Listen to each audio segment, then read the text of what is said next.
Assalamu alaikum everyone. I hope you are all doing well.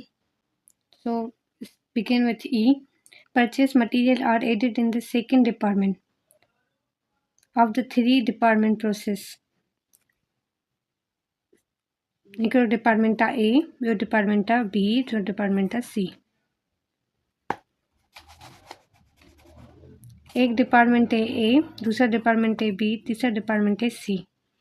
तो purchase जो material किया है वो ऐड किया है सेकंड डिपार्टमेंट में, समझो बी में, ऑफ द थ्री डिपार्टमेंट. इन तीनों में से किस में गया है? बी में.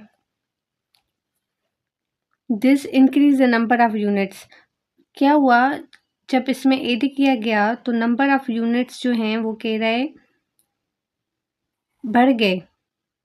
Unit then this increase the number of unit produce in the second department and would always. इसका क्या होगा? Change the direct cost percentage. Direct जो लेबर कॉस्ट होगी उसमें चेंज आएगा in the ending work process inventory में. Second है purchase किया हुआ है material are added to the second department. अब इसने भी क्या किया हुआ है? बी में ही किया हुआ है, edit of three department process. This does. अब यहाँ पे देखो इंक्रीज नहीं हुआ the number of unit produce in second department and would be. तो क्या हुआ होगा कि increase the factory overhead. Factory overhead increase हुए होंगे. Portion of the ending work in process inventory.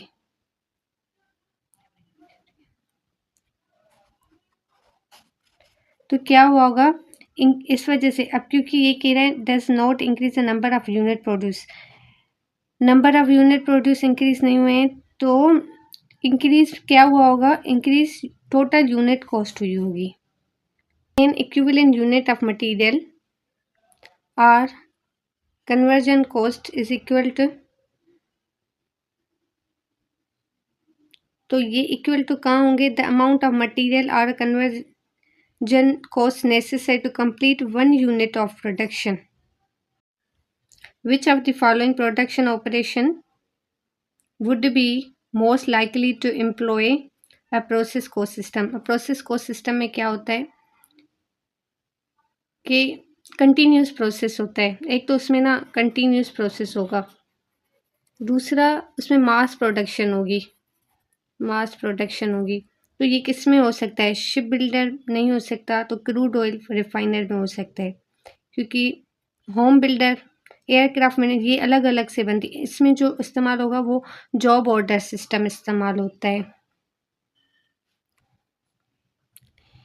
In process cost computation the cost of ending work process inventory is calculated on the.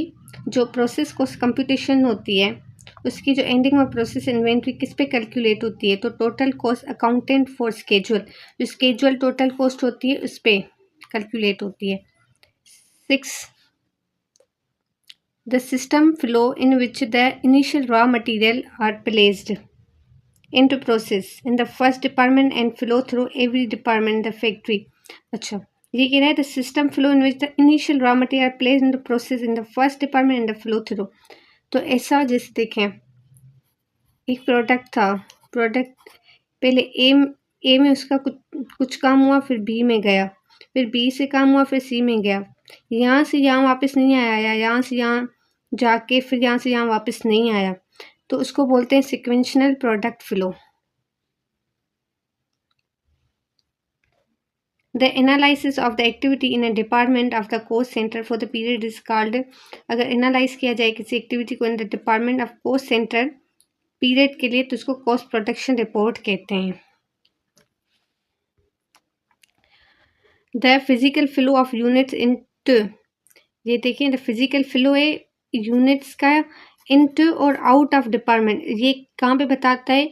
ये कहाँ पे शो होता है? Quantities schedule में. The total amount on the cost to account for the schedule must be equal to total amount on the. तो total amount की जो cost होती है स्केड्यूल मस्ट बी इक्वल. किसके इक्वल होनी चाहिए? ये कॉस्ट अकाउंटेंट फॉर स्केड्यूल के इक्वल होनी चाहिए. उसके बाद है 10 the restatement of the complete unit terms of completed units is called equivalent production. Redmond company है, had 6000 unit in the process, उसके प्रोसेस में कितने यूनिट हैं? 6000 unit in the process at the beginning of the month in the department A. During the month in additional 12000 units were place into the process. पहले जो थे 6000 थे, उसमें ना 12000 unit were place into process.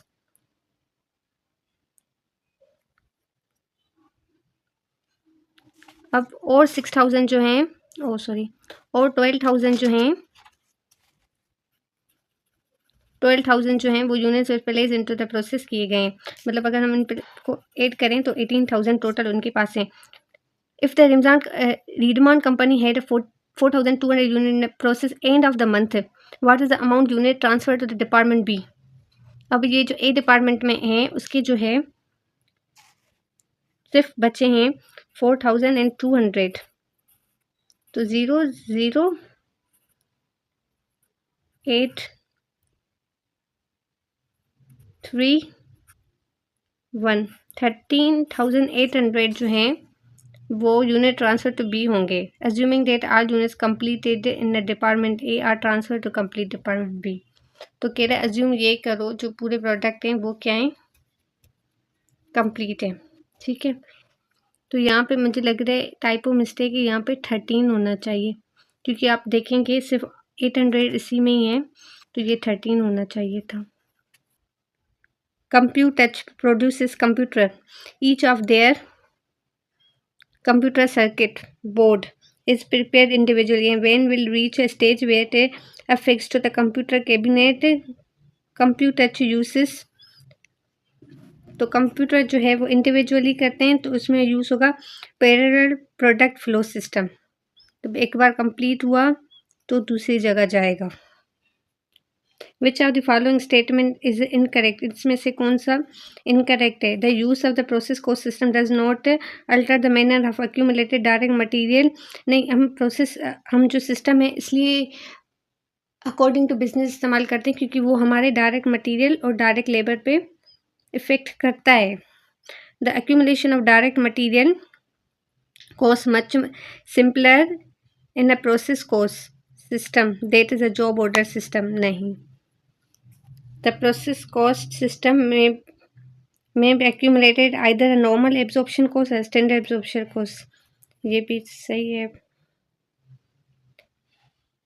Actual factory cost in the process cost system should be charged on the work in process to avoid the fluctuation in a monthly unit cost. कह रहा है जो actual factory cost है process cost system में work in process पे तो लगानी चाहिए कि जैसे फ्लैक्चुएशन ना आए. नहीं,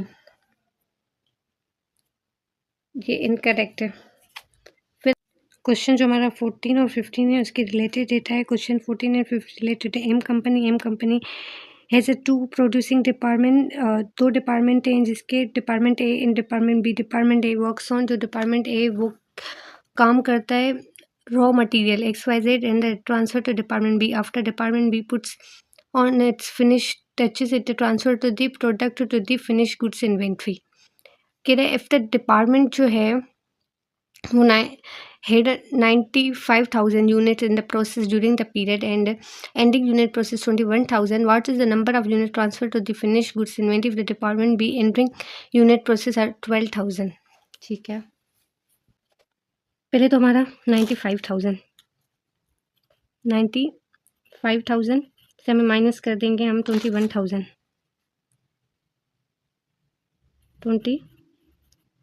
तो हमारा बच जाएगा 74,000. और इस 74,000 से ये जो 12 उसके पास बचे थे, मतलब पहले ट्रांसफ़र नहीं हुए थे, इस वजह से अभी इन्होंने फिनिश गुड्स पे काम नहीं किया, तो ये मैं कर दूँगी 12,000. तो मेरे पास आ जाएगा 62,000. तो ये मेरा 62,000. The company direct material are added to the beginning of the production process in the department A.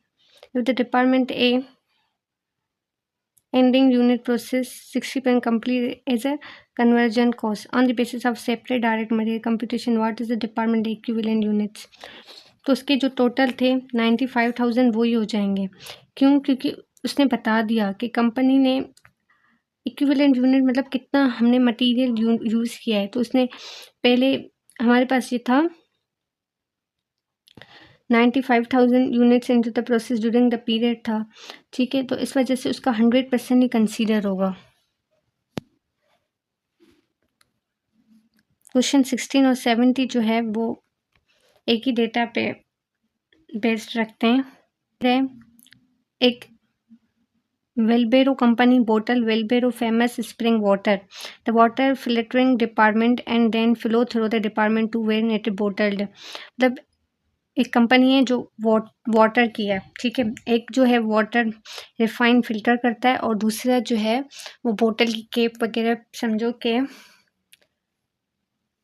Packaging पे काम करता है। Company only direct material cost occur under. अच्छा, वो कह रहा है जो डायरेक्ट मटेरियल की जो कॉस्ट है ना वो अकर कहाँ होती है, सिर्फ बोटलिंग स्टेज पे होती है। तो बोटलिंग स्टेज कहाँ पे, डिपार्टमेंट 2 में है। The quantity schedule for the Welbero company rate of department 1 में 1,11,000 unit started in the process, unit transfer to department 2 80,000 ending 30,000, ठीक है। और डिपार्टमेंट में यूनिट 2 में यूनिट्स हैं डिपार्टमेंट 1 से जो रिसीव हुए हैं 80,000 unit transfer to finish good inventory 61,000 ending में 80,000 1,600 है ending unit in the process both department 72 complete as to conversion cost. अब ये कह रहे हैं complete as a conversion cost. Direct material equivalent unit, अब कह रहे हैं डायरेक्ट मटेरियल जो है equivalent unit of the production department 1, उसने हमें पहले ही बता दिया था कि जो सेकंड डिपार्टमेंट है जो बोटलिंग वाला उसमें ही सिर्फ हमारा डायरेक्ट मटेरियल लगता है। तो इसमें क्या हो जाएगा 0। उसने हमें बता दिया था ना, इस वजह से यहाँ 0। क्वेश्चन नंबर 17 जो है हमारा department 2 would have how many equivalent gallon. तो कह रहा है भाई जो डिपार्टमेंट 2 है उसमें कितने इक्विवेलेंट गैलन्स होंगे of production on the basis of conversion cost computation. अब कह रहा है ये कंप्यूटेशन किस पे करो, कन्वर्जन कॉस्ट पे करो, ठीक है। और किसकी कह रहा है करो, तो कह रहा है डिपार्टमेंट 2 की। अब यहाँ अगर आप देखें यूनिट जो ट्रांसफर्ड हुए हैं फिनिश गुड्स में, फिनिश गुड इन्वेंट्री में, तो वो कितने हुए हैं 61,000। तो हम लिख देंगे 61,400, ठीक है। अब उसने खुद ही हमें बता दिया है कन्वर्जन जो है हमें लेनी है वो कन्वर्जन कॉस्ट पे लेनी है, जो उसने हमें बताया था कितनी थी 72%। तो एंडिंग में हमारे पास हैं कितने 18,600। तो मैं इसको कर दूंगी 18,600 को अगर मैं मल्टीप्लाई कर दूं 72% से 72% से, तो ये हमारा आ जाएगा टोटल में 74,792।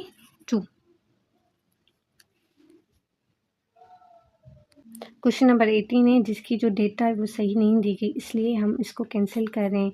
अगर आप देखेंगे तो इसमें देखिए डायरेक्ट मटेरियल फैक्ट्री ओवरहेड दिया हुआ है और cost of add by department ये अलग से दिया हुआ है जो काम का मुझे नहीं लग रहा। ऐसे ही ये क्या, ये किसकी है डायरेक्ट लेबर इतने हैं तो इसकी कॉस्ट, फैक्ट्री ओवरहेड इतने हैं तो इसकी कॉस्ट शायद ऐसे दिया हुआ है, बट डेटा जो है यहाँ वहाँ फैली हुई है जिस वजह से समझ नहीं आ रही। चलो, विच स्टेटमेंट इज़ इनकरेक्ट, इनमें से कौन सा स्टेटमेंट जो है वो इनकरेक्ट है। तो unit started in the process are receive from the other department plus unit added to production were always equal to unit of transfer out plus unit of complete still in hand plus ending unit in process. No, unit added in the subsequent department will affect the transfer equivalent. सही है, unit जो add होते हैं subsequent department में, मतलब मेरा एक A department है उसमें जो बी डिपार्टमेंट में यहाँ से यूनिट्स जाएंगे वो एड हो जाएंगे ना बी डिपार्टमेंट में, वो डिपार्टमेंट विल अफेक्ट, इसको अफेक्ट करेंगे तो ट्रांसफर द इक्विवेलेंट यूनिट, तो के वो कितना यूनिट वो ट्रांसफ़र कर रहे हैं cost to the account of schedule. जो अकाउंट ऑफ स्केड्यूल बनेगा उस पर इफेक्ट करेगा। 20 की भी अगर आप डेटा देखेंगे तो फेल्यू हुई है, जिस वजह से समझ नहीं आ रही। 21 पे आते हैं हम। Characteristics which applies to the process costing but not job order का। प्रोसेस कॉस्टिंग मैंने पहले ही बता दिया, जहाँ पे डिपार्टमेंट्स हों, एक ए हो, बी हो, सी हो, ऐसे मतलब नाम दिए हुए हों।